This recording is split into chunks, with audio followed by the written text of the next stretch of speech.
The story introduces Princess Liliana of the Kingdom of Nieta, decisively defeated in a war with the Carlo Empire because of their refusal to lower the price of high-purity magic stones. Emperor Helio demands a princess as a hostage. All 5 princesses gather, each facing the possibility of being chosen. King Nieta selects Liliana, his youngest daughter, largely because she receives little love or attention due to her mother's commoner status.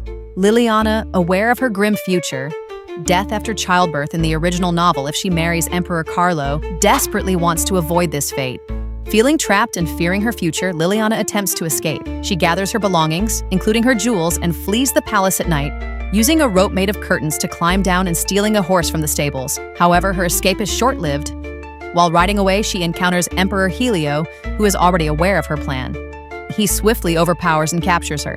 The scene opens in the hushed audience chamber of the Nieta Palace. King Nieta stands opposite the throne, his 5 daughters lined up behind him. The atmosphere is thick with tension, the silence broken only by the occasional rustle of clothing or a nervous cough. Behind the royal family, the servants, maids, and knights of Emperor Helio stand guard, their presence a stark reminder of Nieta's defeat.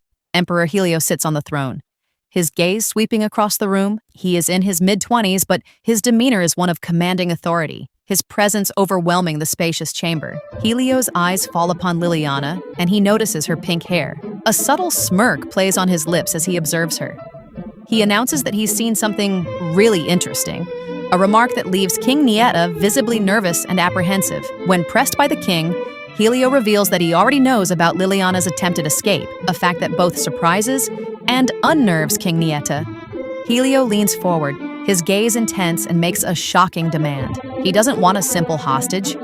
He wants Liliana to bear his child, and that child will inherit the throne of Nieta. This demand is met with stunned silence, the weight of its implications heavy in the air.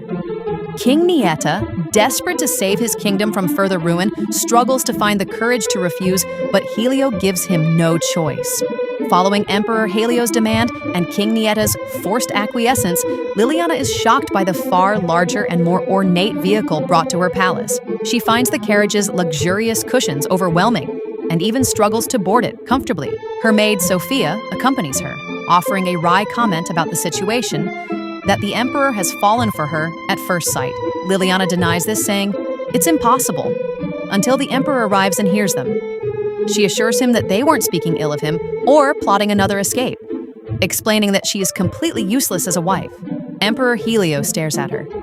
He counters that she will not be a useless princess because once she becomes pregnant, her child might become the ruler of the Kingdom of Nieta. Liliana's thoughts turn to the future, to the prophecy of death after childbirth, a fate she desperately wants to avoid. She needs to figure out how to make the emperor lose interest in her. The carriage eventually arrives at the capital city, Arsene. Liliana, looking out the carriage window, witnesses the prosperity and abundance of the empire, a stark contrast to the poverty and hardship she's accustomed to. The people are well-dressed and the atmosphere is vibrant, underscoring the vast disparity between the two nations. Liliana descends from the carriage and almost stumbles. Fortunately, the emperor catches her, and she becomes flustered. Liliana is surprised by the main castle. She has never seen such a magnificent palace before. The sheer scale and beauty of the buildings are breathtaking. Later, Liliana arrives at the Emerald Palace, a palace of unparalleled grandeur. She receives a letter from the emperor stating that all her maids are his spies, so escape is impossible. In her room, she calls for her maid and requests medicine that will prevent pregnancy. Sophia refused Liliana's request. The medicine was difficult to obtain, and Sophia worried about its unknown ingredients and the possibility of unforeseen illnesses. Liliana lay in bed, deeply troubled, contemplating the child's future. She didn't want to follow the original storyline and die in childbirth. The following day, Liliana awoke in the Emerald Palace, surprised by a simple but pleasant breakfast, a stark contrast to her expectations as a hostage. After breakfast, she learned she must visit the Empress Dowager's palace daily. Liliana, dressed with the help of her maids, journeyed to the Empress Dowager's palace.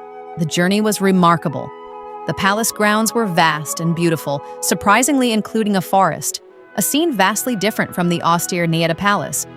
Liliana's awe is evident. At the Empress Dowager's palace, Liliana met the Empress Dowager, a beautiful middle-aged woman strikingly resembling Emperor Helio. Their initial interaction was formal and polite, Yet underlying tension existed. Liliana was nervous about etiquette. Unsure if her usual behavior would be appropriate in the Carlo Empire, the Empress Dowager, however, was kind and understanding, showing concern for Liliana's well-being. Over tea, their conversation turned to Emperor Helio. The Empress Dowager revealed her own experiences as a foreign hostage, a shared experience forging an unexpected bond. She expressed loneliness and longing for her homeland, revealing a complex relationship with her son, Helio. Their conversation was punctuated by shared understanding and unspoken emotions. The conversation ends with an invitation for future tea visits, signifying a growing closeness. Emperor Helio's arrival interrupted, causing a noticeable shift in the Empress Dowager's demeanor. His visit was brief and formal, highlighting their strained relationship. As Liliana entered the Emerald Palace, she bumped into Lady Visti, Duke Gaviol's daughter, and the designated future Empress. Liliana remembered the original novel where Lady Visti was the antagonist who constantly harassed the heroine and caused Liliana's first child's death. Visti provoked Liliana because of her status. Liliana remained polite, refusing to engage. Visti disparaged the palace's size compared to her mansion, but Liliana remained grateful for her current residence. As Liliana turned to leave, Visti slapped her. Liliana is ready to slap her back, but paused. She should have fought back, but she thought it wouldn't be worth it to strike someone who would be Empress. All she wanted was to avoid pregnancy. Emperor Helio unexpectedly arrived at Liliana's chambers in the Emerald Palace. He noticed the redness of her cheeks. He casually sat on the edge of her bed. Helio's nonchalant demeanor contrasts sharply with Liliana's internal turmoil. She wonders about the reason for his visit, her mind immediately jumping to the political necessity of producing an heir. The lack of birth control pills weighs heavily on her mind, fueling her anxiety. Helio seems to enjoy her discomfort, his actions a mixture of casual intimacy and subtle power plays. He observes her reactions, his gaze intense and knowing. Liliana struggles to maintain her composure. Helio's expression remains impassive as he observes her distress. He narrows his eyes, leaning closer, creating a charged atmosphere of unspoken emotions. Liliana's heart pounds. She's caught in a whirlwind of conflicting feelings: fear, apprehension, and a strange, unsettling attraction to the powerful man before her. Helio's hand, reaching for Liliana's cheek, stops abruptly. Because of what Liliana says that they are not still husband and wife. Helio chuckles, commenting on the redness of her cheeks. His amusement is clear. He finds her reaction amusing. He lightly taps her cheek, causing her to wince. Helio's playful teasing continues. He knows she's been slapped and he's enjoying her embarrassment. He presses her to explain the swelling on her cheek, but Liliana hesitates, unsure how to respond. She touches her cheek, attempting to downplay the incident. Liliana wonders how Helio knows she was slapped. He points out that her curiosity and the evidence of the slap are written all over her face. He also mentions that trying to hide it is futile. Helio seems to anticipate that Liliana will confess what happened. However, Liliana remains silent. Helio, sensing her reluctance, gives her some space. The conversation shifts to a recent visit from Lady Visti, which Liliana acknowledges but does not delve into.